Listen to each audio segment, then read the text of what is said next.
AITA for not letting someone switch seats mid-flight. My wife, 36F, and I, 34M, were flying back from Dublin to Washington, D.C. We were assigned the middle and window seats in a row.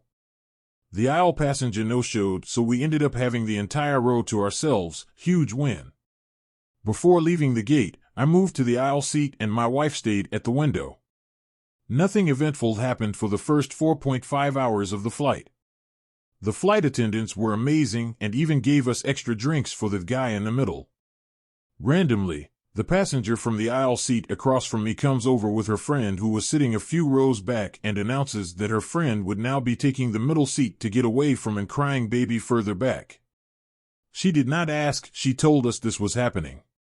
There were about 3 hours of flight time remaining. I asked the woman whether the flight attendants are on board with this. She said yes, but since these deals are usually brokered by the flight attendant, I called over one. The flight attendant said the agreement was that they could take an available aisle seat but could not disrupt anyone's seating arrangements.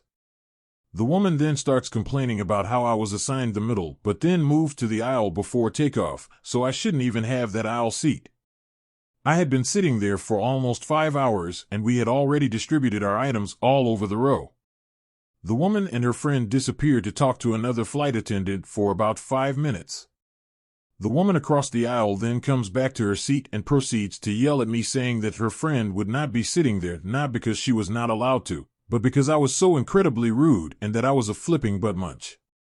I kept my eyes on the show I was watching.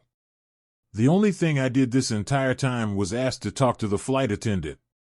I did not say anything else to this woman, though I would have liked to. Was I wrong for not volunteering the middle seat mid-flight?